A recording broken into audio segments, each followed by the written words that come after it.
¿Qué tal, amigos? De nuevo el viajero cuántico con ustedes.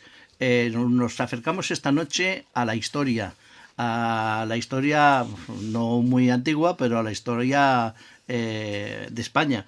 Esa historia que tal vez algunos desconocen, con un título de un libro contundente, Conversos.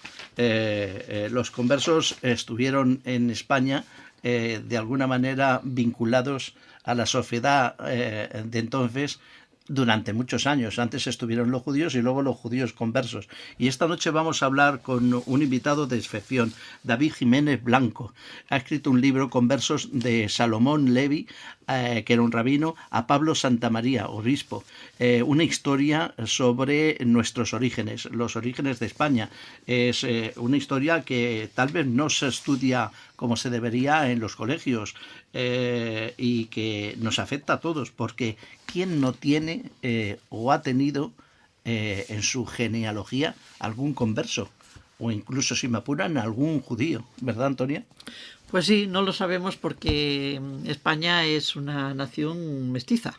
Claro. Muchas civilizaciones han pasado por aquí y quien efectivamente es difícil conocer nuestro pasado en este sentido, ¿no? Fíjate, ¿De dónde procedemos? Claro, se habla del mestizaje cuando Colón descubrió América en 1492, de ese mestizaje que hubo en las Indias, en las llamadas Indias, pero es que antes hubo uno tal vez mucho mayor, que fue el mestizaje que tú estás diciendo, de los judíos, de los conversos dentro de España, porque estuvieron muchísimo tiempo. Musulmanes. Y de los musulmanes, exacto. Y de muchas civilizaciones anteriores. Bueno, el libro de David Jiménez Blanco, Conversos, habla de una persona que tú ya has mencionado, de Salomón Levi, rabino, a Pablo de Santa María, obispo. En realidad es la misma persona, simplemente es según el mismo autor dice, una persona que encarna las vicisitudes de tantos súbditos castellanos de religión inicialmente judía. Es decir, Salomón Leví se apostató de su credo y se convirtió al cristianismo. Bueno, pues es el personaje principal. Hay que decir que no es novela, es un ensayo, pero a través de este personaje pues explica gran parte de la historia de los conversos en España, todas esas vicisitudes, todos esos problemas que tuvieron, ¿no? La verdad es que el libro de David Jiménez pues habla de muchísimas cosas, de monasterios, de universidades, de catedrales, de la propia Edad Media, de joyas, de reyes, de arqueología, de ciudades como París, como Toledo, como Sevilla, de papas. Habla de todo esto y vamos a intentar esta noche que nos dé cabida lo máximo posible, pero no se pierdan ustedes un momento de este programa porque yo creo que hasta el final va a estar muy interesante. Claro, por eso dice el propio autor que este trabajo, refiriéndose a su libro, está a medias entre el libro de viajes, la crónica histórica, la biografía y la reflexión personal. Efectivamente, es un libro de viajes en el sentido de que visitan muchas ciudades de la mano de su amigo Sam, que es judío, descendiente de los judíos expulsados, de una familia de Córdoba de judíos expulsados en 1492 por los Reyes Católicos. Visita muchas ciudades españolas y europeas. Es una crónica histórica porque habla de la historia, de una parte de nuestra historia. Es biográfica porque habla de la vida y de la vida y obra de Salomón Leví, como decíamos, rabino primero, personaje real y que luego se convierte en Pablo de Santa María, obispo de Burgos, al cambiar de nombre cuando se hace converso. Nació en Burgos. Y también es un libro de reflexión personal. Claro, el autor hace reflexiones continuamente, no siempre es objetivo, no en vano es un ensayo. Y nos incita también de forma tácita a reflexionar, ¿no? A filosofar. A reflexionar a los lectores, sí, también a filosofar, porque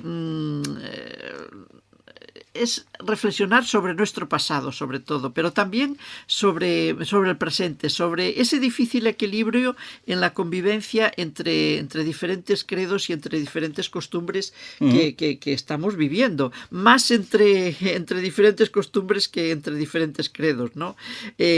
Porque también hoy puede saltar una chispa como saltó en esa época de nuestra historia, una chispa que puede dar al traste con la convivencia que en un principio existió también en aquella España, de los reinos que se estaban formando, de reinos cristianos, reinos musulmanes. Un día hubo tolerancia, un día hubo paz, un día hubo convivencia, pero poco a poco esto se fue rompiendo y al final culminó pues con la expulsión de los judíos en 1492 por parte de los reyes católicos, pero ya venía de atrás, es decir, que no fue ahora decidimos, no, es como una especie de envenenamiento de la sociedad de la que habla David. Por eso es importante, tal como tenemos el presente, mirarnos en aquel espejo un poco y hacer que la convivencia sea real, procurar que la paz no se rompa, porque cuando la paz se rompe es muy difícil de restablecerla. Y también debemos mirarnos en esos conflictos de Gaza, por ejemplo, de dos minorías que fueron expulsadas de aquí, de España, de Al-Ándalus y de Sefarat. Cada uno llamaba a España de distinta forma, que siguen en liza, ¿no? Desgraciadamente. Por eso yo digo que la paz hay que cuidarla mucho, hay que mimarla mucho, y la tolerancia también, para que no se rompa. En cualquier caso, una de las cosas que, aparte de hablar de historia, de ciencia, de conocimientos que están implícitos en este libro de Conversos, queremos hacer desde el viajero cuántico, como con tantos otros temas, es que ustedes reflexionen con nosotros, se hagan una idea, conozcan cosas tal vez olvidadas o tal vez no suficientemente explicadas de todos los temas, incluido este de la historia, reflexionen y lleguen a sus propias conclusiones. Y como el tema de los conversos es un tema apasionante, como tuvieron que integrarse en nuestra sociedad, mientras los judíos persistentes, pues se fueron, porque no quisieron renunciar a su credo. Dos ramas distintas, ¿no? Pues vamos a dar paso directamente a la entrevista de esta noche.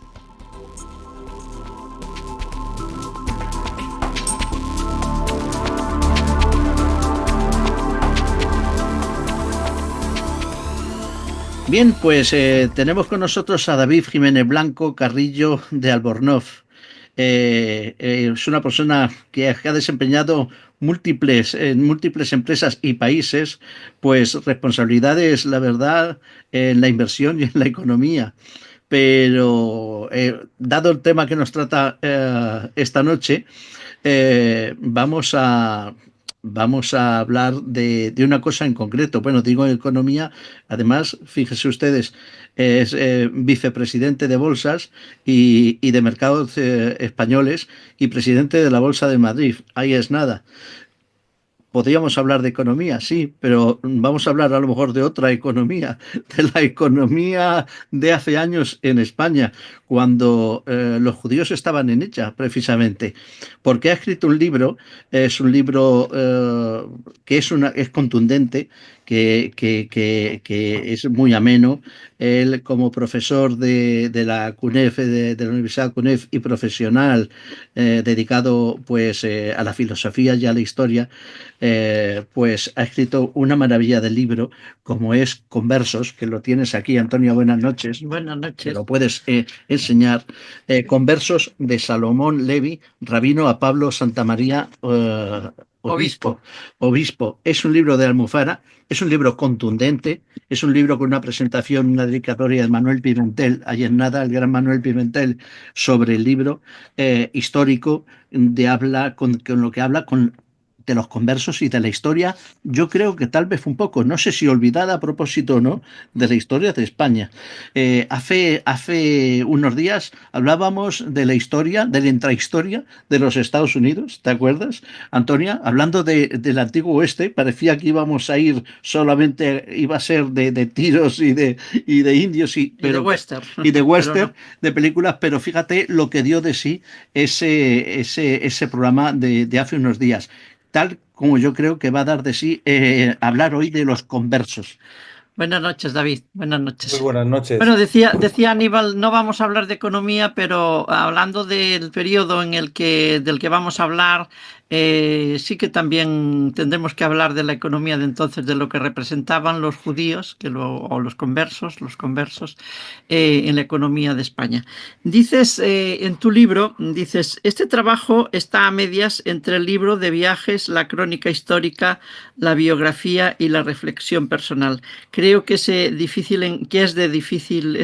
encasillamiento no tiene por qué hacer más difícil su lectura. Efectivamente, es una lectura amena, pero yo te pregunto, David, ¿por qué escribiste este libro sobre los conversos? ¿Es un tema quizá poco conocido o poco tratado, o tratado desde otra óptica y faltaba tu óptica? Porque desde luego no dices la reflexión personal, desde luego hablas desde el presente, pero no eres un observador objetivo, puesto que reflexionas sobre el tema que tratas. ¿Qué te llevó a escribir este libro Sí, antes de nada? bueno, en primer lugar, muchísimas gracias a los dos, Antonia y Aníbal, por invitarme a esta charla.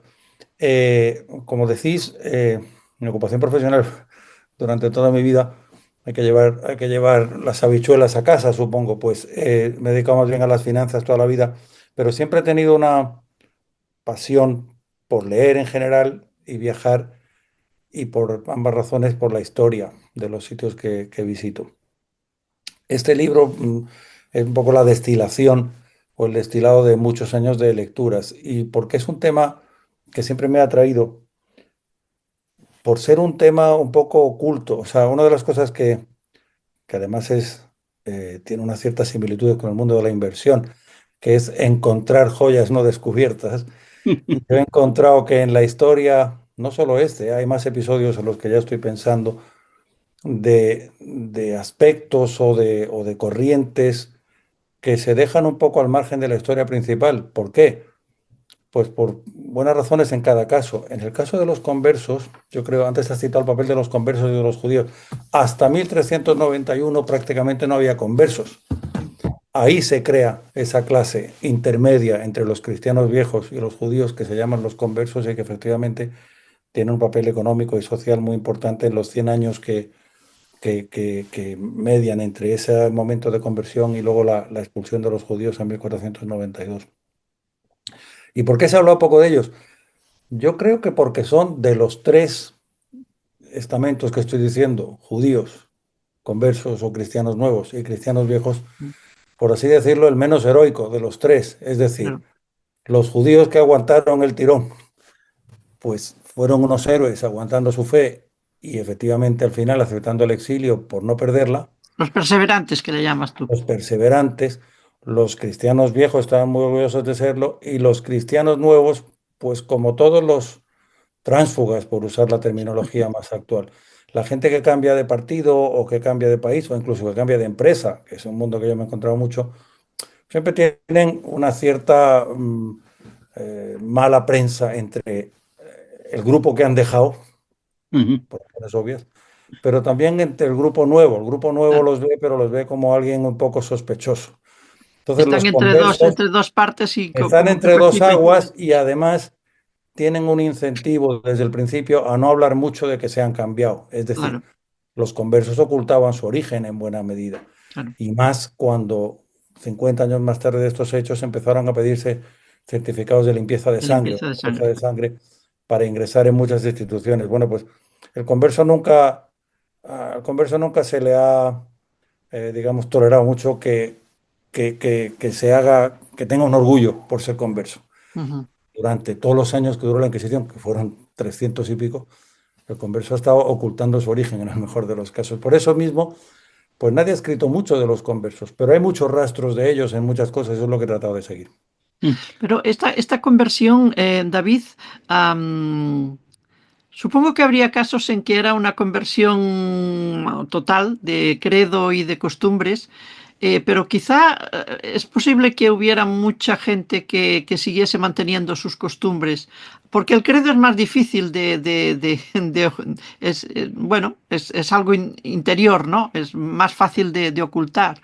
Pero las costumbres es difícil, ¿no? Dejar Claro, toda una vida, toda una cultura Antonia, y adquirir una nueva o apegarse a una nueva. perdóname que te interrumpa, Antonia, pero ¿puede haber realmente una conversión de ese estilo cuando es a la fuerza? Bueno, es que no siempre seguramente bueno, fue a la es que fuerza, eso ¿eh? te digo, es que al final, escarbando y escarbando y escarbando, llegas a la conclusión de que hay que hablar de porcentajes. Es Claro, decir, se convirtieron 2/3 de los judíos que lo eran en 1391, claro. se habían convertido para 1414, que son los 2 años fundamentales de este libro. Mm, Bueno, pues ahí sí se convirtieron 200.000 de 300.000 que había, pues cabe suponer que hubo gente forzada, cabe suponer que hubo gente que a lo mejor lo estudió y se quiso convertir, y ese es posiblemente el caso de Salomón Leví, Pablo de Salmón Santa María. Levi, sí. Y luego hay gente en medio, es decir, yo creo que enseguida, y Antonia, en tu pregunta hay una cierta nueva apelación al heroísmo, gente que mantiene.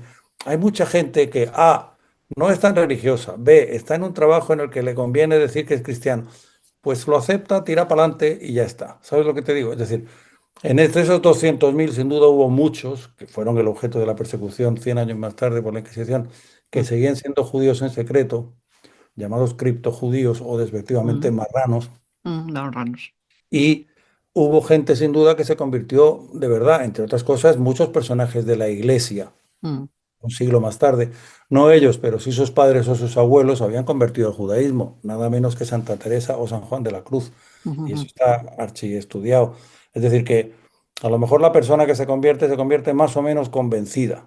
Pero si se convierte pensando qué es lo que tiene que hacer, y estoy hablando de temas puramente pragmáticos, no doctrinales, pues a sus hijos no les transmite el judaísmo y los nietos ya no saben que tuvieron un abuelo judío. claro. Esa transformación es la que ocurrió, o sea, los conversos se entroncaron más o menos forzadamente en la Mm, sociedad cristiana, pero hicieron todo lo posible por encajar, al menos en una inmensa mayoría de los casos. David, los conversos que se convirtieron de una forma natural, por por sobrevivir, por convicciones. convicciones, por lo que fuera, ¿eran unos proscritos para los otros judíos?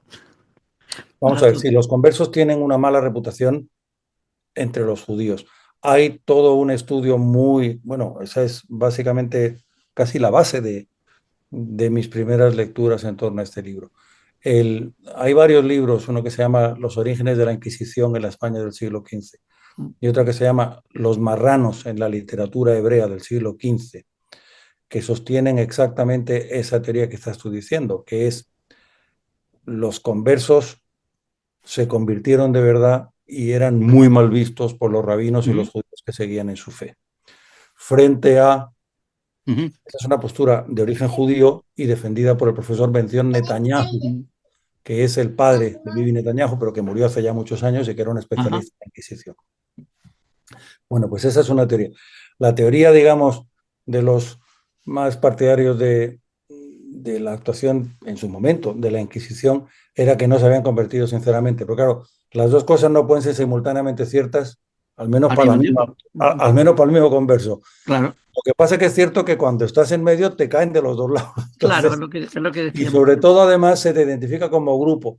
El término criptojudío o marrano en principio se aplica solo a aquellos que siguen practicando el judaísmo en secreto, pero enseguida se generaliza y es cuando tú tienes un rival en tu carrera profesional Ajá. que es nieto de converso, pues lo llamas marrano aunque no lo sea. Y eso es exactamente lo que ocurrió a lo largo del siglo XV. David, mucha gente o muchos historiadores nos han hecho creer que es a partir de 1492 cuando se produce ese gran éxodo de Sefarad hacia otros lugares expulsados por los reyes católicos.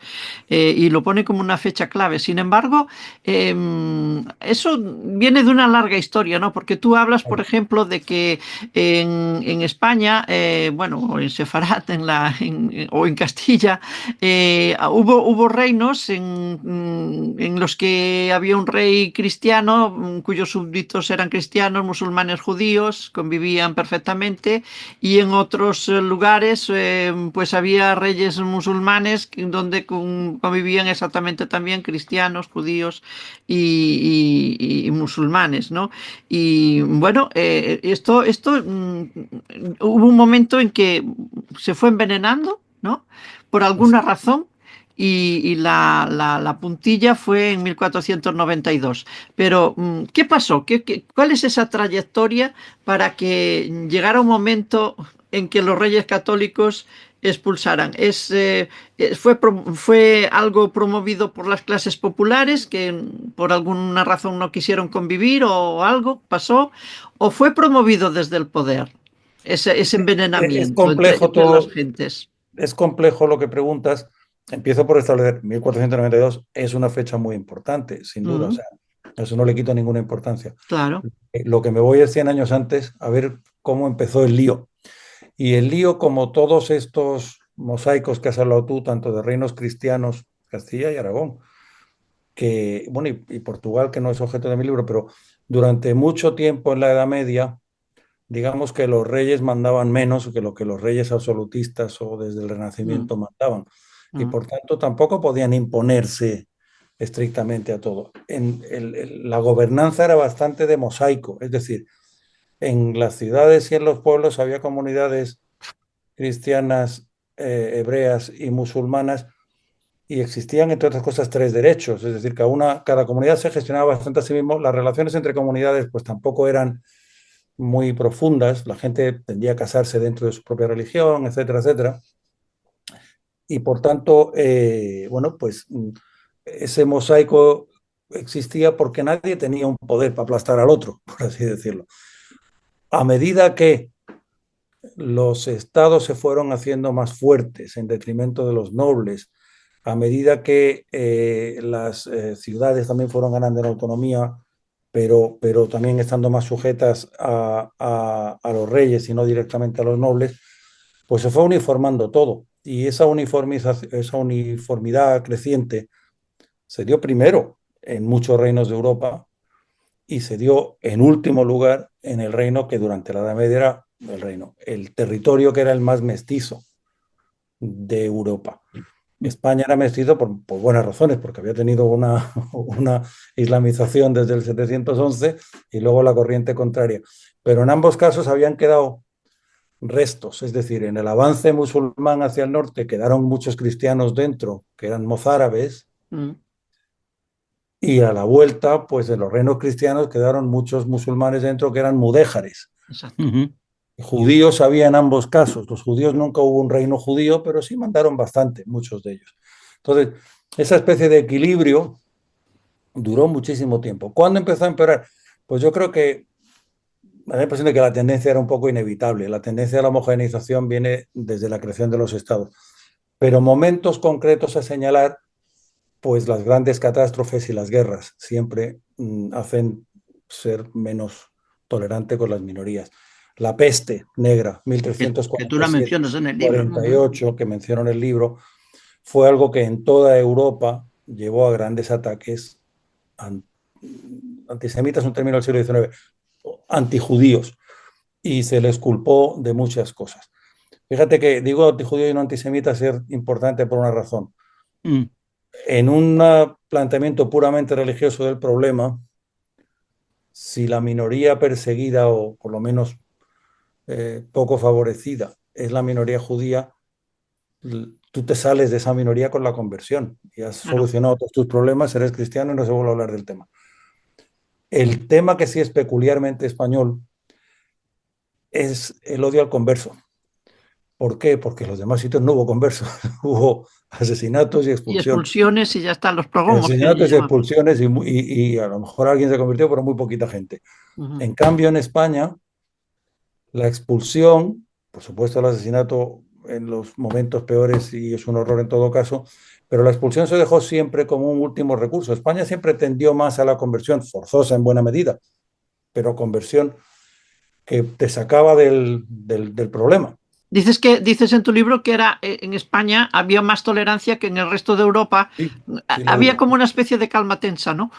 Esto es, o sea, no es que todo el mundo fuera de la mano y que en las clases del colegio hubiera niños judíos cristianos, o sea, las llevaban unas vidas bastante separadas de por sí, Mm, pero al mismo tiempo, como había especializaciones, pues vamos a ver, la agricultura y el regadío y las huertas eran mm, fundamentalmente claro, en manos de musulmanes. claro. La medicina, también La había musulmanes, usura, pero la medicina, el préstamo, la recaudación de impuestos eran especialidades judías. Y los cristianos fundamentalmente hacían más la guerra mm, y eran señores y, digamos, tenían más la iglesia y tal. O sea, eran actividades económicas distintas, pero con comunidades que a ratos se toleraban y periódicamente pues había sus problemas aquí y allá. Esos problemas empezaron a sí. ser irremediables en un momento dado. ¿Mm? De todas formas, David, los judíos en España vivían de una manera 100 años antes, que tú lo citas te vas atrás en el tiempo, de llegar los reyes católicos, de ser expulsados, que 100 años después. Sin embargo, parece traslucir. En tu libro dan muchísimas explicaciones de muchos tipos, hablas de muchas ciudades, desde Barcelona a París, sobre todo dedicas mucho tiempo en tu libro a hablar de París, pero los judíos, 100 años antes, estaban integrados de tal manera que en la política, en la cultura, en las finanzas, de una manera distinta como luego yo creo que se va degradando a lo largo del tiempo. No sé si por lo que Totalmente. decía Bueno, Antonia, claro, es lo que de, decía Sí, antes. de- no, no, no, es que me has preguntado algo antes que deja un poco a medias y discúlpame por ello. Bueno, No sé si los judíos, unos judíos o muchos judíos si quieres, o sea, había judíos notables en la corte, había judíos notables claro. digamos, en la política y había judíos muy influyentes. Lo que pasa es que los reyes siempre tenían una relación ambivalente con los judíos. Enlazando con algo que me preguntaste tú antes, los problemas vinieron más de abajo arriba que de arriba abajo. Es decir, fueron las clases populares Claro. las que siempre, digamos, Con quien había más usaban la fricciones, ¿no? violencia. Y los reyes defendían a los judíos porque se decía, y eran así, considerados eran propiedad directa de los reyes y eran súbditos, digamos, especiales de los reyes. Pero esa era la manera de decirle a las clases populares, no os metáis con ellos porque son míos. Mm, Lo que pasa es que los reyes estaban dispuestos a apoyar a sus judíos hasta cierto punto. Cuando la cosa se ponía muy fea, muy fea, muy claro, ya fea, no. o lo dejaban caer, básicamente. Entonces, la cosa viene desde mucho más atrás, desde antes de la invasión musulmana.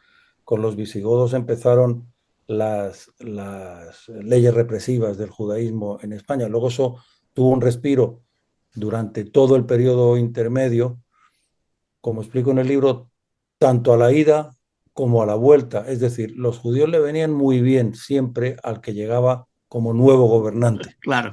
porque eran la continuidad institucional, por así decirlo, y eran tipos muy útiles para todas las profesiones que hacen falta al llegar a un sitio nuevo. Con el tiempo, pues va habiendo musulmanes en primer lugar o cristianos en segundo lugar que están dispuestos a hacerse cargo de esas actividades y los judíos van perdiendo su utilidad especial. Y por eso los reyes, pues en un momento dado los defienden, o muchas veces los defienden, pero cuando la presión se hace insoportable, pues francamente los dejan caer. Siempre estoy hablando de 1391, es decir, luego viene todo el proceso del deterioro de la convivencia con los conversos, que es el capítulo 2. Ujú. Claro. Habla del deterioro de la convivencia con los judíos que les obliga a convertirse. Esto es, como dicen cuando hablan de cine, la precuela de lo que ocurrió después. Esto es lo que pasó 100 años antes. Claro. Y, Y bueno, y una cosa que creo que es interesante, yo no estoy, creo, hablando con amigos de judíos y cristianos, yo no estoy hurgando en el árbol genealógico de los judíos actuales. estoy hurgando en el árbol genealógico de los cristianos actuales. Los cristianos actuales son los que tienen antepasados conversos. Los judíos actuales no tienen antepasados conversos, se fueron Claro. y siguieron siéndolo. ¿Y cómo Y, podemos saber si tenemos antepasados judíos o conversos? ¿Se puede Es muy saber de alguna difícil. manera con los nombres, con los apellidos? Pues mira, y la árabes. verdad es que los apellidos son un test que da muchos falsos positivos. Ah, Yo le he oído mucho a gente, si te llamas Madrid o Sevilla o tal o no sé qué, que eres judío. Vamos a ver, no es cierto. Muchos judíos tenían apellidos de lugar o de Ah, profesión, o muchos que se dicen, pero muchos cristianos también los tenían. Por ejemplo, tengo muchos amigos vascos y hay muchos apellidos vascos de lugar, ¿sabes? Con apellidos de lugares de Guipúzcoa, de Vizcaya o incluso de Navarra. Y no tiene nada de particular. Los,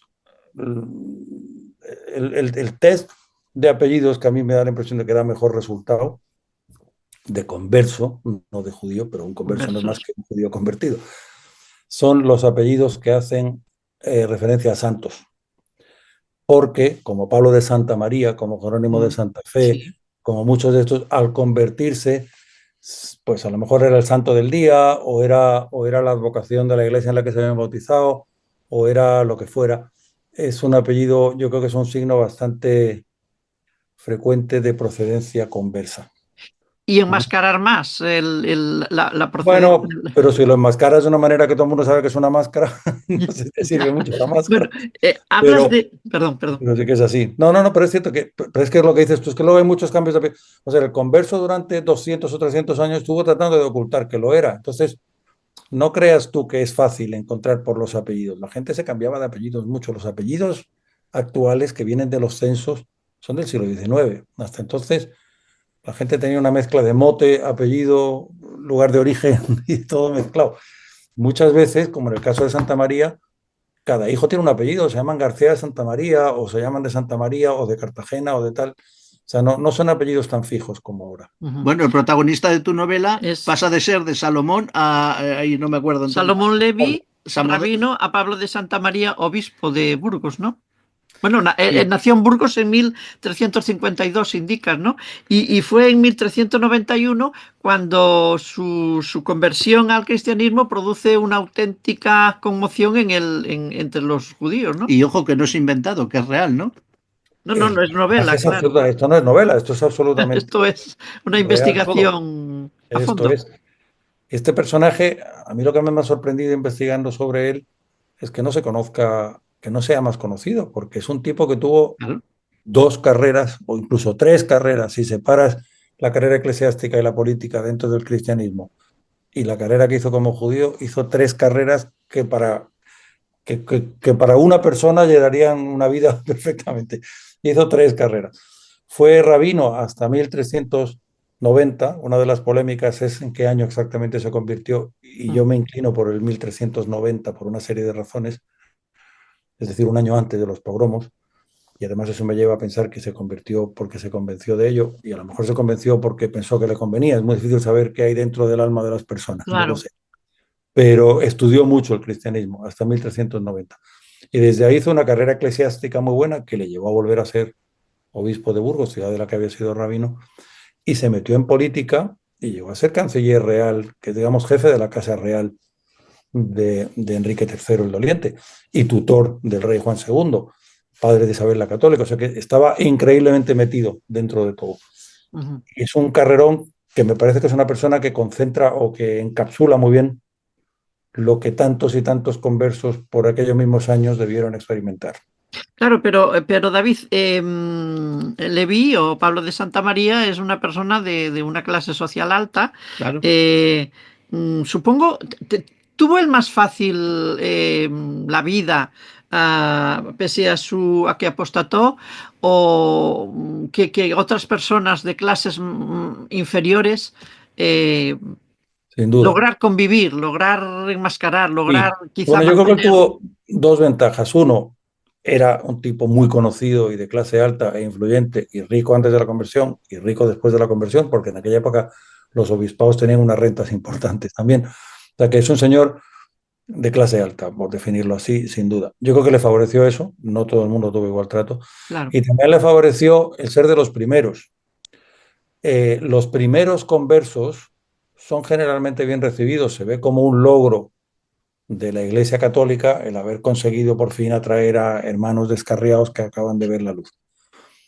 Se produce algo que yo creo que es parecido a lo que ocurre en muchos pueblos y ciudades de España, que es cuando hay un inmigrante o dos, a todo el mundo le cae bien, cuando vienen muchos, la gente Empieza a originaria del desconfiar, sitio se pone más antipática. guardia. ¿Qué es lo que pasó? Que los primeros conversos y durante los primeros años fueron vistos como una gran consecución de la cristiandad, pero a medida que, digamos, salen del gueto y van accediendo a profesiones que antes estaban en manos de cristianos viejos y que vas Mm, viendo que van compitiendo y que, bueno, los judíos eran gente muy educada, muy formada, tenían alfabetización universal desde siempre y los cristianos hemos alcanzado la alfabetización universal en España en el siglo XX, para que nos hagamos una idea. Esta gente en el siglo XIII, XIV, pues todos sabían leer y escribir, sabían varios idiomas, sabían medicina o impuestos o finanzas o lo que fuera, con lo cual se produce un proceso rápido de ascenso social que atrae resentimiento y que atrae envidia. Los mismos cristianos viejos y los mismos cortesanos que a los primeros 3 conversos que entran los reciben bien, cuando llegan 40 conversos claro. y Claro. empiezan a verse desplazados ellos, empiezan a ver el problema. Y Eh, mm, entonces sí, sí. se crean las leyes de pureza de sangre, que son muy posteriores a este libro, Sí. Claro, pero en una sociedad donde, corrígeme si me equivoco, David Jiménez, en una sociedad donde se consideraba familia incluso a los de tercera o cuarta generación, a los tíos de los tíos y demás, todo el mundo tendría, digamos, colocados a todo tipo de personas en todo tipo de estamentos. sí, bueno, no sé si en todo tipo de estamentos, porque las divisiones entre clases altas, medias y bajas había menos ascensor social, como se dice Ujú. ahora, ¿no? O sea, si nacías noble, morías noble, si nacías de la plebe, morías de la plebe. Pero, pero sí que es cierto, creí que ibas a ir tu pregunta por otro lado, que era, muchos conversos tendrían parientes judíos, También porque iba no por todo el ahí mundo se también. convirtió. Entonces, pues claro que sí, por eso eso provoca desencuentros y líos y cosas. Mira, 100 años después de los hechos que yo relato en este libro, en 1500 poco, un humanista tan famoso como Luis Vives, o Juan Luis Ujú, Vives, ujú, que era profesor en Lovaina y una gloria de las letras hispanas y todo, sí. vio cómo a su padre lo quemaron en la hoguera y a su madre la desenterraron, que había muerto antes, y la quemaron en la hoguera por judaizantes en Valencia. Entonces, que ahí, y Luis Vives era una lumbrera, que por cierto se quedó en Lovaina enseñando, Carlos V le ofreció una cátedra en Salamanca, creo, y el otro dijo que casi se quedaba en Lovaina, que no veía yo tan claro lo de volver a España así rápidamente. Es decir, que hay unos años en medio en los que hay, pues, si quieres, hilos que romper, hilos que deshacer y tal, que es una de las razones, por otra parte, para que 100 años más tarde se quiera expulsar a los judíos, porque seguía habiendo relación entre judíos y conversos, y uno de los problemas que la Inquisición, creada en 1478, plantea a los reyes católicos es, mientras haya judíos en nuestro seno, los conversos no van a acabar de soltar amarras. Ajá. Ujú, O sea, por supuesto que hay consideraciones mucho más prosaicas y más crueles y más malas, pero eso fue un argumento que se dio en su día, que era los conversos tratan, los buenos conversos tratan de ser cristianos, pero tienen una influencia permanente de que tienen parientes judíos cerca. ujú, Sí. Eso impide que se conviertan. Pero, claro, hay una... eh, los judíos fueron perseguidos y expulsados. Los conversos hubo un intento de adaptarlos, se adaptaron mucho, se convirtieron mucho, por eso son conversos, pero al final también acabaron expulsados. Seguidos. No, Per- no, los no, Bueno, no, los conversos conversos nunca fueron. No, no, es interesante lo que fueron los apuntas. moriscos. Eso. Es interesante lo que apuntas, pero déjame, ahora hablamos solo de judíos, de moriscos es otra historia. Ya, ya. Ujú, Los, los conversos nunca fueron expulsados, los claro, conversos fueron reprimidos por claro. la Inquisición, muchas veces condenados y algunas veces ejecutados. Los judíos fueron expulsados. Los Claro. judíos que siguieron siendo, nunca entraron en la jurisdicción de la Inquisición. Son dos planos que no se tocan, los judíos expulsados, los conversos reprimidos, Los pero conversos se integran en el tejido social. se integran en el sentido social en un momento dado por las malas y ocultando su origen porque Claro, existe una amenaza de represión claro, y claro. unas denuncias. La denuncia típica era la de que eran falsos conversos, Sí. aunque no lo fueran. Fray Ujú. Luis de León, el famoso de decíamos ayer, se tiró 10 años o lo que se tirara en la cárcel acusado de judaizante.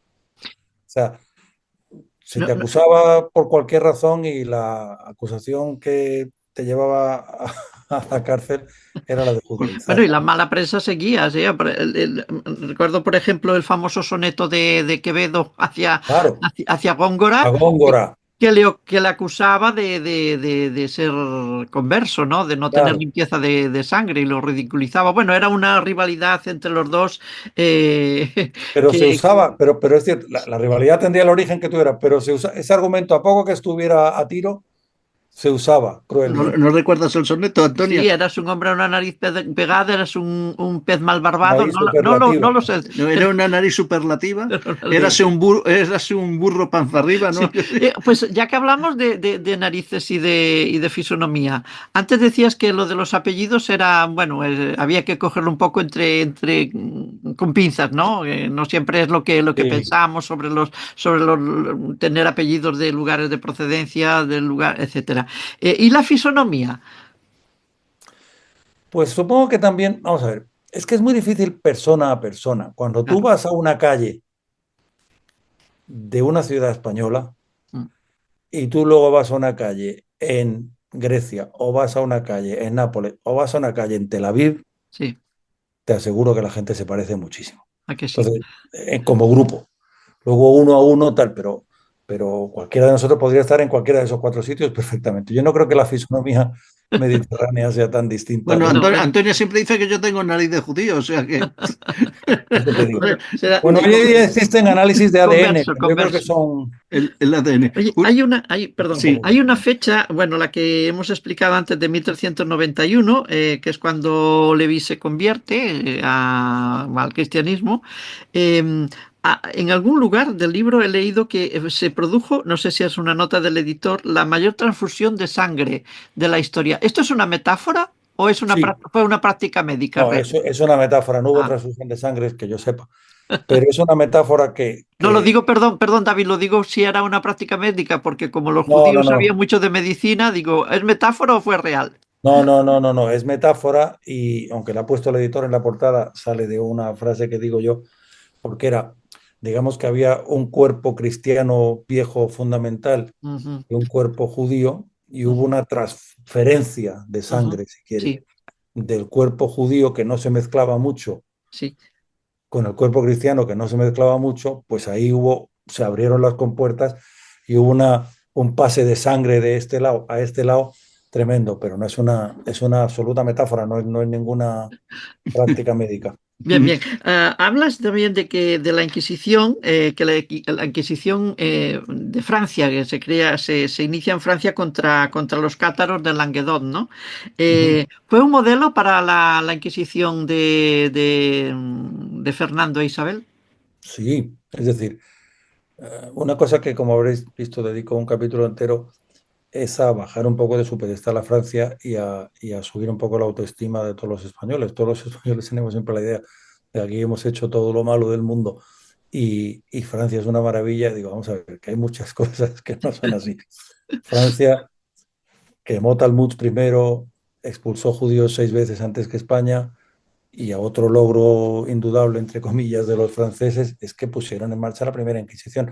Fue Ujú. una Inquisición papal, pero destinada, quiero decir, destinada a extirpar la herejía Cátaro. cátara de finales del siglo XII Ujú. y del siglo, de los 1200 mucho, vamos, y siglo XIII supongo, y que se centró en el sur de Francia y que fue increíblemente cruel en todo lo que hizo. No, vamos, inventó el concepto, si se quiere. Luego además, al igual que en España, se usó mucho políticamente, es decir, los reyes de Francia también aprovecharon para quitarle poder a los nobles del Languedoc y centralizar Vale. más el reino. Y en España ocurrió un poco lo mismo, fue un instrumento, aparte de sus connotaciones religiosas, fue sin duda un instrumento de aumento del poder de los reyes para, para digamos, afianzarse a costa de cualquier disidencia, ¿no? Bueno, se dice que Fernando, precisamente con las arcas de Castilla y Aragón también, Mm, estaban un poco exhaustas, la guerra sí. civil de Castilla contra los partidarios de la Beltraneja y los partidarios de Isabel. Bueno, tanta guerra habían dejado un poco exhaustas las arcas reales y se inventaron cosas, igual que pasó, es una apreciación mía, que con los templarios en su día, por el Felipe el Hermoso de Francia, no confundir con el nuestro, eh, Se que ve que bueno, todos los Felipes son guapos. los dos Eh, son guapos, son hermosos, sí, son hermosos. El nuestro muy hermoso a mí no me parece, pero bueno, es igual, es bueno, una anécdota. Pues que se inventaron cosas para quitarles las riquezas, quitarles poder y llenar las arcas reales, ¿no? Es cierto en el caso Eso de se dice con Fernando. frecuencia y probablemente sea un argumento que se pensó en su día o incluso puede ser cierto. Yo creo, pero ahora ya aquí habla el economista, es increíblemente miope expropiar a alguien en lugar de cobrarle impuestos toda la vida. O sea, Ya. esto es, pues si tú lo expropias, vale, te quedas con sus bienes de un día, pero esa persona sigue produciendo, se va a otro lado y produce bienes y estaría mucho mejor aquí pagando impuestos que fuera sin. Porque ¿quiénes llegaron a poseer más riquezas? ¿Los templarios o los conversos o los judíos? Pues es muy difícil comparar. Los templarios eran. Es que hay un mito que se suele decir que es que los judíos prestaban porque los cristianos tenían prohibido prestar. Eso es completamente falso. Los Medici eran unos banqueros cristianos de mil pares de narices en Claro, Francia. Los templarios eran una orden religiosa militar y eran banqueros y prestaban a interés. Lo que tenía la iglesia prohibida y todas las religiones, por cierto, es la usura, Claro, que tú lo pero habías no el dicho. préstamo de interés. mm, Entonces, lo que pasa es que lo mismo que a todos los conversos se les acaba llamando marrano, a todos los prestamistas se les acaba llamando usureros, Eh, pero no es, no es correcto. Yo creo que los templarios eran una fuerza increíble mm. después de las cruzadas y digamos al final de la Edad Media, y eso fue lo que atrajo el odio de mucha gente y en concreto la avaricia del rey Felipe el Hermoso de Francia, que por cierto ya lo había intentado varias veces con los judíos y como cuando se le acabó esa gallina de los huevos de claro, oro, dijo, pues ¿quién más hay por aquí que pueda? claro. Lo Claro. que pasa es que esas cosas, insisto, aparte de la inmoralidad intrínseca de todo ello, yo creo que son una mala decisión económica. Es decir, cierras un creador de riqueza que es de riqueza recurrente, vale, te quedas con su dinero una vez y luego, ¿qué? ¿No? Pues seguimos con David Jiménez Blanco, el economista. Cuando se expulsa a los judíos, ¿se produce realmente una crisis económica? O ya que quedaron conversos que tenían una forma de vida igual a los que se fueron, a los persistentes, pues no se notó mucho esa crisis económica, David. Es ¿Qué que pasó? lo que es difícil ahí, Antonio, es separar hechos que ocurren al mismo tiempo. Es que te Ya, recuerdo que el mismo año se descubre América. mm, es Claro. verdad. Viene una Quiero- y se va otra. Yo creo que muchas veces, por lo menos la visión que yo tenía, se simplifica mucho y se juntan cosas de antes y después. Dice, Claro, España expulsa en 1492 y empieza su decadencia. Vamos a ver, la decadencia española empieza en 1700. claro. O sea, ¿cómo se dice que la decadencia americana empezó en 1776? No, eso es el inicio de Estados Unidos. O sea, hay 250 años de prosperidad española, Ujú. muy basada en América, por supuesto. Yo creo que la contribución conversa es importantísima y por otra parte podría haber sido mejor y se podría haber administrado mejor con judíos dentro. Sin duda, yo creo que sí. También fue una tragedia, yo creo. Esa sí que fue para el campo una tragedia, la expulsión de los moriscos, Claro. 120 años más tarde. Claro, porque Pero es que claro lo que el hemos. país se empobreció muchísimo con la expulsión de los judíos, pero es muy difícil saber qué habría pasado si no, porque en medio llegó América, ¿no? Claro, es lo que te iba a decir, que claro, como diría un tocayo mío, las gallinas que entran por las que salen, ¿no? La gallina que entra por la que sale. Porque Pero llegó el descubrimiento de América y fue la gallina de los huevos de oro. creo que nadie puede poner el comienzo de la decadencia de España en 1492, porque es que Claro, en 1519 damos la vuelta al mundo. En 1521 cae Tenochtitlán, en 1529 o que cae Lima, perdón, cae Cuzco. Es decir, o sea, España tenía todo por delante en 1492. Ujú. Empieza a ir mal, pues depende, primero habrá que ver cómo ha ido de mal, como diría mi amiga Elvira Roca, pero si empezó a decaer fue más bien probablemente 1600 mucho, 1700 por el cambio de dinastía, ¿no? Bien, ¿y quién se quedó con los bienes de los judíos expulsados? Supongo que en buena medida la corona, ¿no? En buena medida la corona y supongo que la Inquisición, que al fin y al cabo pertenecía a la corona, aunque la Inquisición, como digo, no se metió con los judíos, sí que captó los fondos derivados de ello. Pero, pero los reyes católicos en buena medida y por tanto la corte y el Estado naciente de Castilla y de Aragón. Ujú. Ujú. Este es un programa de ciencia también, no solo de economía, ¿no? A pesar de lo De que pueda historia. parecer, y de historia, de mucha historia. ¿Qué opina David Jiménez de la escuela, por ejemplo, proponer un ejemplo, de la Escuela de Traductores de Toledo? Ujú. ¿Se perdió Bueno, mucho allí? no se perdió, se ganó. Ya que Fue no. maravillosa, pero es una cosa de las que uso de ejemplo, De la convivencia, ¿no? no solo de la convivencia bajo reyes cristianos. Yo creo que todos tenemos una cierta, a lo mejor he leído yo demasiada novela histórica, pero en la novela histórica siempre sale que con los reyes musulmanes había tres religiones de convivencia y casi con los reyes cristianos siempre había Inquisición. La Inquisición es 250 años más Claro. tarde o Ujú. 500 años más Ujú. tarde. Entonces, es Alfonso Décimo. VI, perdón, Alfonso VI, Alfonso VIII y Alfonso X, o sea, todos ellos tienen que ver con la tolerancia y la Escuela de Traductores de Toledo es con reyes cristianos y ahí hay musulmanes, judíos y cristianos trabajando juntos. Por cierto, no solo españoles, también vienen monjes de Italia, de Alemania, de Irlanda, o sea, debió ser un centro de conocimiento importantísimo, pero todo ello en un reino que tenía un rey cristiano arriba. Entonces, no, no asumamos siempre la ecuación de religión católica igual a intolerancia a suma, porque Ujú. eso ha variado con el tiempo, como tantas Claro, otras cosas. claro. ¿Y qué aporte hicieron a la cultura en general los conversos, los que se quedaron aquí? Iba a decir entre nosotros, pero a lo mejor vete tú a saber, Somos nosotros nosotros, ya. somos Es que igual somos nosotros, es lo por que eso, igual somos yo no lo sé, nosotros. pero bueno, como todos tenemos muchos antepasados, pues Claro, sería raro que no hubiera uno. sí, ¿verdad? Todos tenemos. Una cosa que me impresiona, perdóname, ahora volvemos a tu pregunta, es que cuando tú haces dos padres, cuatro abuelos, ocho abuelos, y te vas 10 generaciones atrás, y 10 generaciones son 3 siglos, tienes Claro. 1024 personas, 2 elevado a 10. Ujú. Y si te vas al doble de tiempo, 2 elevado a 20 es 1 millón de personas. Entonces, básicamente, debes de tener de todo en la sangre, llevas en Claro. las venas. Es muy difícil que no tengas de todo. ¿Pero qué aportación? Pues muchísimo, porque lo que haces es seguir. Es difícil porque, insisto, los conversos trataban de ocultar su origen, Mm. pero gente que suele percibirse como conversa, te citaba varios, como Santa Teresa o San Juan de la Cruz, Sí. pero se suele decir que Cervantes era de madre de familia conversa, se suele decir que Góngora era converso y se suele decir que muchos más personajes de nuestro siglo de oro lo eran. Eso en la cultura. Y la verdad es que no tengo ahora en la cabeza más ejemplos, pero luego en la iglesia muchísimo. Entre otras cosas, hay dos Torquemadas, el Torquemada bueno y el Torquemada malo, Mm. pero los dos eran de la misma familia. El de Tomás la de Inquisición, Torquemada fue el primer gran inquisidor, era nieto de judíos. sí. Ujú. Su tío, Juan de Torquemada, no aparece en mi libro porque está justo en medio, entre los años que yo describo y la Inquisición.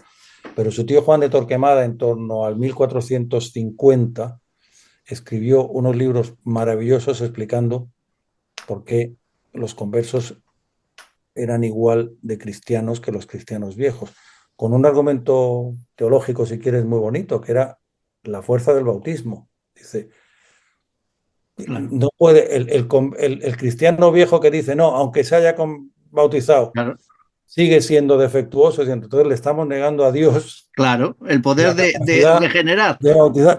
O sea, es que parece una exageración. Y Juan de Torquemada hubo varias bulas papales dándole la razón, diciendo que los conversos eran igual de cristianos y mucho más los hijos de conversos, pero que el converso en primera persona que se había convertido era igual que si siempre hubiera sido cristiano. Pero en fin, hubo muchas disputas y controversias en esa época. Buena parte de la Iglesia estaba a favor de la integración total. El tema converso es más un problema social que no un problema religioso. Porque, ¿qué es más? ¿Qué fue, acabó? Bueno, no voy a decir que fue o acabó siendo. Para ti, en particular, no a nivel de creencias, te lo digo, sino a nivel en general, ¿qué es más importante? ¿La Biblia? ¿El Talmud? ¿La Torá? El Talmud y la Torá pueden ir juntos porque Sí, unos son leyes y la Torá te- son prácticas, te- pues mira, pero... te voy a dar dos respuestas, porque esto lo he desarrollado mucho en el libro junto a mi amigo Samuel Bengio, que como sabéis ha sido mi compañero de viajes, y él es judío practicante, muy devoto e increíblemente culto, y un placer para conversar siempre. Vamos a ver, hay una parte común. La Torá es el Pentateuco, digamos la Biblia hebrea que ellos llaman, es fundamentalmente nuestro Antiguo Testamento. Quita o pon un par de profetas al final, pero Antiguo Testamento y Biblia hebrea es lo mismo. Torá y Pentateuco es lo mismo. Y luego, ¿qué es lo que pasa? Los judíos tienen un libro posterior, que es un conjunto de libros posterior, que es el Talmud, y nosotros tenemos un conjunto de libros posterior, que es el Nuevo Testamento. ¿Vale? Con una misma, digamos, el capítulo uno y el 2 son el mismo, pero luego el Igual. capítulo 3 varía. Diferencia importante. El Nuevo Testamento completa las promesas del Viejo Testamento y digamos que no te digo que lo reemplaza, pero lo cumple, ¿no? Pero digamos que es tan ley o incluso más ley que el Viejo Testamento, o sea, renueva al Viejo Testamento. Ajá, Estoy hablando como cristianos. Los judíos tienen una visión distinta y es el Talmud es una guía de interpretación del, de la Biblia hebrea o del Antiguo Testamento. Es decir, ajá, el Talmud no deroga nada ni completa nada de lo anterior, ajá. interpreta. En términos legales es como si fuera el reglamento Sí, las de leyes. la ley. Y en cambio, en nuestro caso hay ley y hay ley nueva. Ajá. Digo, no es que derogue lo anterior, no quiero meterme en herejías. Yo soy cristiano y católico, no quiero decir una herejía inadvertidamente, pero creo que lo estoy explicando más o menos cómo es, cómo lo veo. David, y una de los propósitos de Isabel y Fernando, de los reyes católicos, era la unidad religiosa. ¿Realmente la consiguieron o fue solo en apariencia? No, no, la consiguieron por las malas, pero Sí. la consiguieron clarísimamente. Es decir, en el siglo, en el siglo XVII, XVIII, XIX, XX, ser español es igual en términos matemáticos que ser cristiano. Punto. Por las buenas o por las malas es otra cuestión. Y luego, por supuesto, yo creo que siempre como decía al principio de esta charla, solemos valorar mucho lo heroico. Entonces, hubo miles de personas que en su casa encendían velas por la noche y seguían siendo tal. Pues no sé si son miles o cientos o pocos, y sobre todo en el tiempo cada vez menos.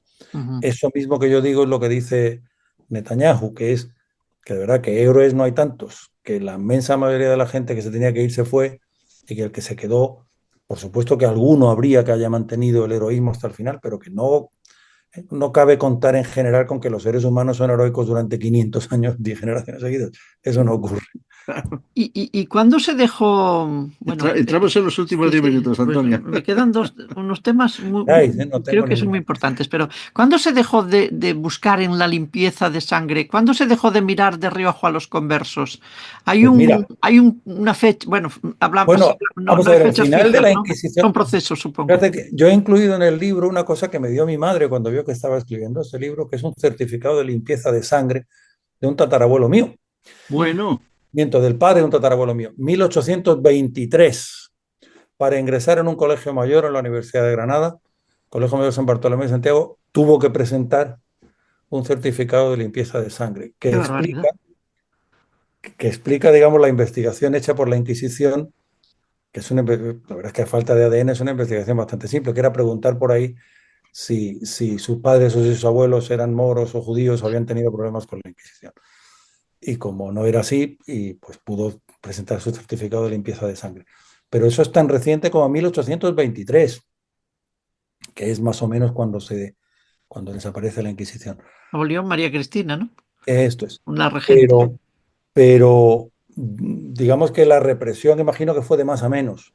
Para empezar, no solo, la Inquisición no solo reprimió a judíos, que fueron su principal clientela, así que reprimieron muchos moriscos y Sí. reprimieron protestantes en la pequeña medida en que hubo protestantes en España, Ujú. pero hubo otros de fe famosos en Valladolid de protestantes. Hay tiempo, todavía hay tiempo, Antonia. David, hay un tema muy interesante que es lo de los judíos sefarditas, que, bueno, en la diáspora después de la expulsión de 1492, que siguen conservando el idioma español de su amada Sefarad. Este fenómeno se ha dado también en otros países. ¿Expulsados de otros países han conservado el idioma de ese país o solo ocurrió con los sefarditas? No con tanta pasión. Me encantaría que el que tendría que responderte a eso es mi amigo Sam, porque lo sabe mejor que nadie. Pero yo creo que la atracción de los sefardíes por España es muy superior a la de los otros judíos. Eh, como sabéis, hay dos grandes familias lingüísticas, si se quiere, Sí. judíos, que son sefardíes y askenazíes. Los askenazíes hablan, eh, se llama yiddish, que es Ujú. judeo-alemán, y los sefardíes hablan ladino o judeo-español.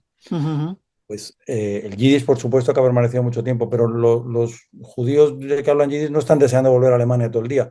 Los judíos sefardíes han hablado más de España durante estos últimos 500 años que los expulsados de Francia o los expulsados de Italia o los expulsados de cualquier otro sitio. No sé si será una... Sefarad era Perdón. Sefarad era la cabeza del judaísmo durante toda esa Edad Media. Y no sé si será una leyenda urbana o una curiosidad histórica con poca base, pero en algunos lugares he leído que muchos judíos expulsados, no solo los que se fueron en 1492, sino cuando había expulsiones y pogromos dentro de la península, de una ciudad a otra, por ejemplo, el caso de Besalú, que se fueron a Granollers. En Barcelona tenemos la judería, Muchos en cambios de Girona, en muchos residencia, sí. sitios, ¿no? Cuando se iban, se llevaban la llave de su casa con la esperanza de que iban a volver, ¿no? ¿Esto es así o es una Bueno, curiosidad que no yo tiene he visto base? alguna de esas llaves. Lo que no he hecho estudios es de cuántas llaves. Ya, ya, ya, claro. Las hay. A ver, las haylas, Sí. pero de nuevo, y vuelvo otra vez a cosa que hemos dicho varias veces. Si habláramos de grandes números, yo creo que tienen que ser pocas. O sea, hay gente muy devota.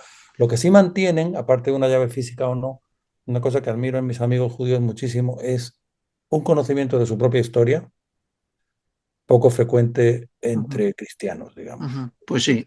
Saben dónde estaba su familia en el siglo XV, XVI, XVII, XVIII, y cualquier cristiano que pregunte, llegamos a comienzos del XX con dificultad. A ver quién puede decir lo mismo. Tu, tu amigo Sam, del que hablas de forma muy cariñosa, que te, bueno, acompañó en ese viaje no solo por la historia de los conversos, de los judíos que se fueron, de los perseverantes, sino también realmente me parece que a visitar algunas ciudades españolas y algunas ciudades de Europa, ¿no? Él es descendiente de uno de los expulsados en 1492, de una Sí, familia de sí, sí, Córdoba. sí.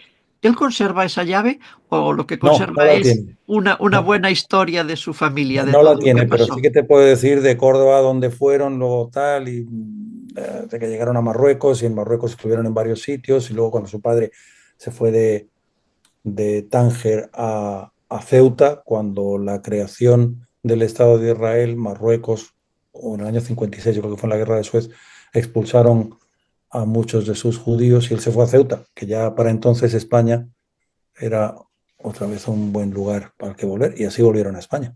O sea que en los años 50, 60 del siglo pasado. No, Sí, te quedan muchas más preguntas, bueno, pero iba a decirle Oye, hacemos otro o seguimos el rato que lo de queráis. las juderías que se conservan, algunas intactas, como por ejemplo la de Sagunto.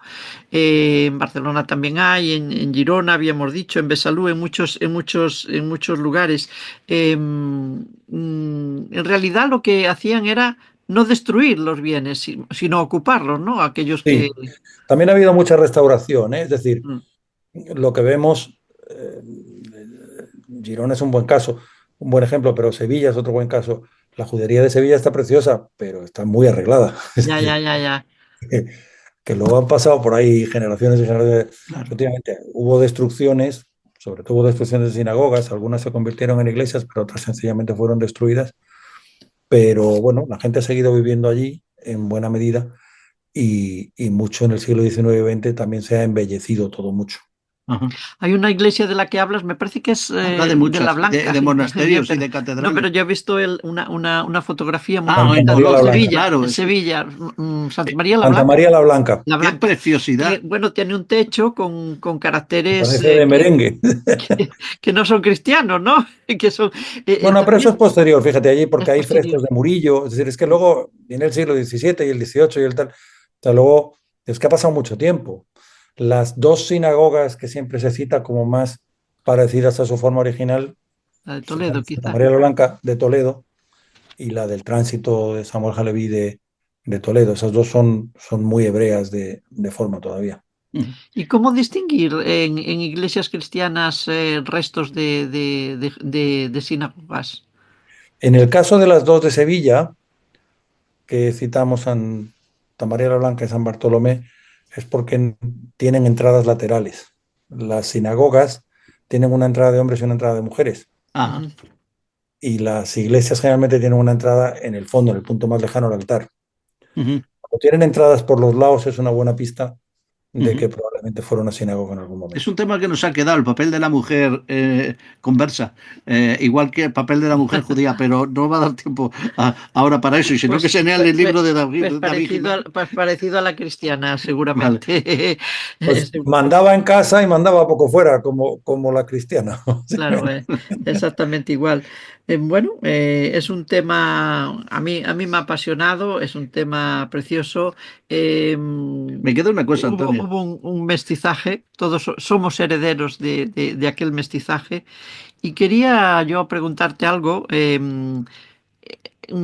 Quizá debemos mirarnos en aquellos tiempos de conversiones, primero de tolerancia y luego de un progresivo envenenamiento entre la convivencia.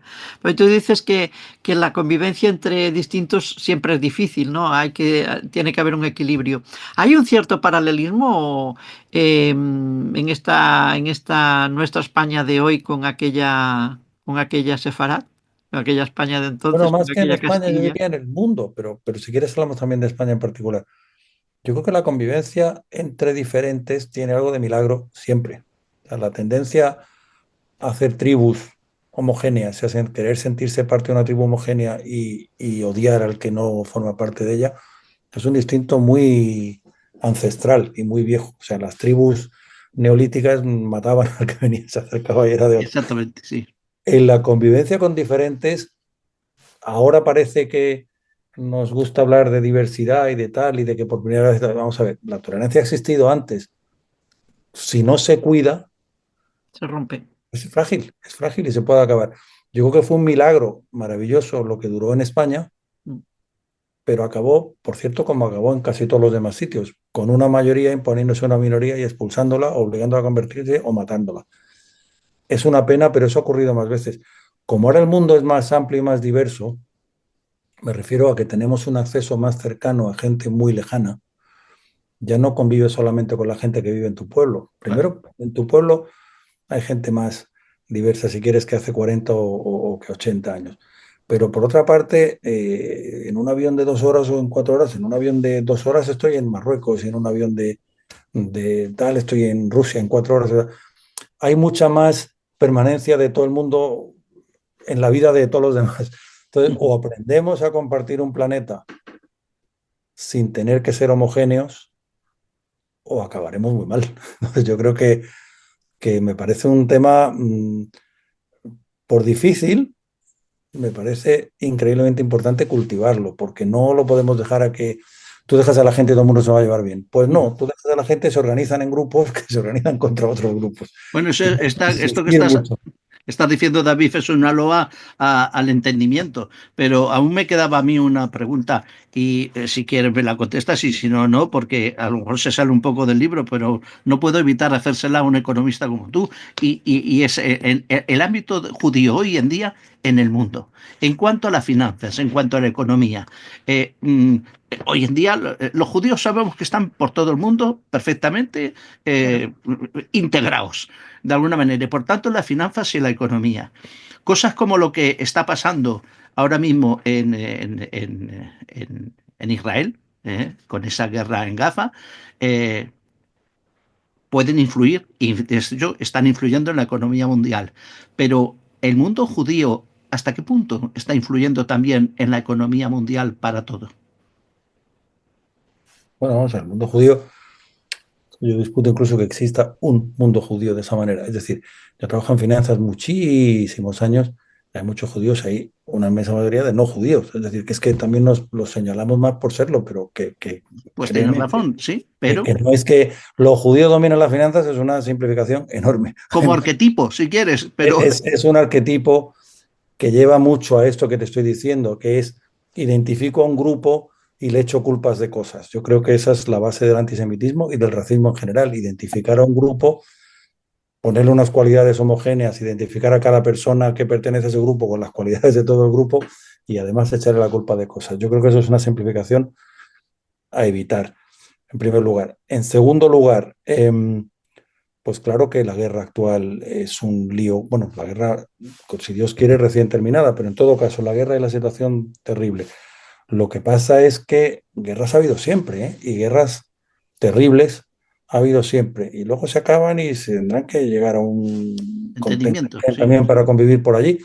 Pero eso es un tema concreto que a veces se utiliza y lo ha utilizado gente en conversaciones con él, y que hace 500 años, vamos a ver, vamos a no mezclar cosas churras con Claro, merinas. bueno, pero ya sabes que lo hacen, ¿eh? Ya sabes que a los españoles nos recriminan en la conquista de De América, si América. es que fue así exactamente, a Exactamente. los otros y a los otros Pero vamos a en ver, general. exactamente. Yo creo que cada momento es cada momento, tan absurdo es una cosa como la otra. Es decir, cada judío es dueño de sus actos, como cada cristiano es dueño de sus actos, y cada musulmán y cada budista. Existe una tradición entre los judíos de mayor estudio, francamente, que entre entre otros grupos humanos. Y me refiero en concreto a un dato que se suele decir, que los judíos, que son el 0,2% de la población del mundo, han recibido, no sé si es el 25 o más por ciento de los premios Nobel desde que empieza. Entonces, chicos, son gente, pero pues a lo mejor puedes hacer otros grupos, pues, podría decir los hombres han ocupado el 85% de los premios Nobel y son solo el 50%, y entonces que son unos superdotados. ¿Qué cree que hay muchas correlaciones y cosas distintas? Yo creo que cualquier prejuicio racista está mal y el antisemitismo está muy mal. Y que atribuir poderes omnímodos o diseños sobre el mundo y tal es una fantasía que no tiene ningún sentido. Ujú. Y eso En cualquier caso, nos vamos a una economía mundial, sea de quien sea. Bueno, y estábamos en una economía mundial. Ahora parece que estamos retrocediendo a economías de bloques. Esto es lo que parece. Muchos de los críticos de la izquierda tradicional que criticaban la globalización hasta hace 4 años como lo peor que le había pasado a la humanidad, en mi opinión es lo mejor que le había pasado a la humanidad, de repente ahora están echando de menos la globalización y qué horror lo de Trump y las tarifas. Pero si es lo que lleváis defendiendo toda la vida. Yo creo que la globalización es lo que más ha enriquecido a los pobres del mundo y que han salido de pobres buena parte de la India, buena parte de China y buena parte del sudeste asiático gracias a la globalización. Ujú. Pero si volvemos a políticas de bloques, pues ese proceso probablemente se frene, ¿no? Bueno, vamos a dejarlo aquí. Bueno, Gracias Nos por vamos cambiando contestarme de tema. a eso. Te he salido un poquito, Antonia. Despide todo el hay programa, que David intentar Jiménez. mantener la paz y la tolerancia porque una vez que se rompen es difícil, muy Es que difícil eso es fundamental. restablecerla. Claro. Digamos que volverá, pero reparar lleva muchísimo tiempo. Es Claro, una pena. porque fíjate, dos Vamos a ver, minorías que pero pon un tema convivieron. más cercano. España Claro, hace 90 años de su guerra civil. claro, claro, claro. Se tarda mucho en olvidarlo. Y seguimos mirándonos de reojo. y sigue seguimos mirándonos de estas reojo. dos Españas intolerantes, revanchistas, Hace que nos 90 años, miramos. no sé si tienen que pasar 250, pero me parece que ya había pasado bastante. Sí, sí, insisto que la paz es muy importante, la tolerancia también y fijar dos minorías de las que hemos hablado, de Al-Ándalus y de Sefarat, siguen en Liza. El ejemplo está ahí en Gaza, ¿no? El libro este es maravilloso, habla de un personaje de Leví, de Salomón Leví, Salmón Leví. rabino primero, que luego se convirtió en Pablo de Santa María, obispo, al apostatar de su religión primeramente judía. Conversos, una historia sobre nuestros orígenes, acuérdense. Este personaje, pues dice David Jiménez Blanco, que encarna las vicisitudes de tantos súbditos castellanos de religión inicialmente judía. Así que no se pierdan este libro para ver todas esas vicisitudes que pasaron, pues todas esas personas que se convirtieron y las que no se convirtieron, las que fueron persistentes, mantuvieron su fe a costa de ser expulsados de su amada Sefarat. Esperamos más libros tuyos, David Jiménez. Bueno, Yo he yo te digo hecho que me en falta encanta. a partir de 1492. Que nos Bueno, es hables de que eso. efectivamente hay más historias que contar, que desenterrarlas lleva algo de trabajo y algo de tiempo, pero que están, la verdad, no es que sean historias que no existen. O sea, si te pones a buscar libros sobre ellas, encuentras centenares, pero no están en el ambiente colectivo estas Claro, historias. Esa impresión. Claro, claro. ¿Mm? Sí, sí. ocupan Oye, ahí un rincón oscuro de la historia que mira, a veces parece que seguir- nadie quiere tocar. seguirle el rastro a esos conversos, como dices tú, 100 o 200 años más tarde es importante. Seguirle el rastro a los sefardíes expulsados es importante. La historia de los moriscos es muy bonita, Muy importante también. muy trágica y muy importante también. Y tampoco hay una sensación de que eso se enseñe en los colegios. ¿Sabes lo que te digo? O sea, Claro, por eso iba a supuesto, decir. hay especialistas y libros, todos estos libros que me rodean son todos por esos temas. Bueno, Eh, sobre por- los pero moriscos y la guerra de las Alpujarras está novelada por Alfonso Falcones. está Eh, lograda sí, por mucha gente, por Muy mucha gente. bonita la novela, pero claro, se echa de menos un poco al No, historiador, ¿no? lo que está diciendo él, Claro, que como tantas veces y de tantos temas en el viajero cuántico hemos dicho, se echa de menos este tipo de historia en los colegios, pero como se echa de menos hasta la filosofía, pues no sé, A mí me parece apague y vámonos. la historia y la filosofía me parecen las dos cosas que había que enseñar, sobre todo en una época en la que la inteligencia artificial se va a ocupar de todo lo demás. Sí, Entonces, creo que en lugar de, dicen hay que enseñar a programar, no, si programar es lo que va a hacer la inteligencia artificial, lo que tienes que aprender tú es lo que no va a hacer la inteligencia claro, artificial. claro. Ujú. Bueno, muchas gracias, David Jiménez David. Blanco, por estar con nosotros. David, te agradecemos. Ha sido un honor para el programa que estuvieras hoy aquí en el programa con nosotros.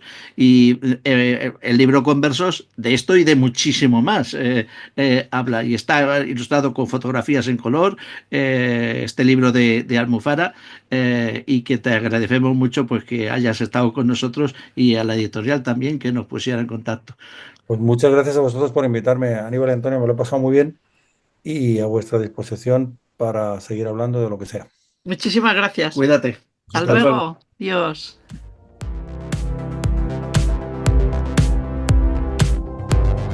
Amigos, amigas, hasta aquí el viaje de hoy.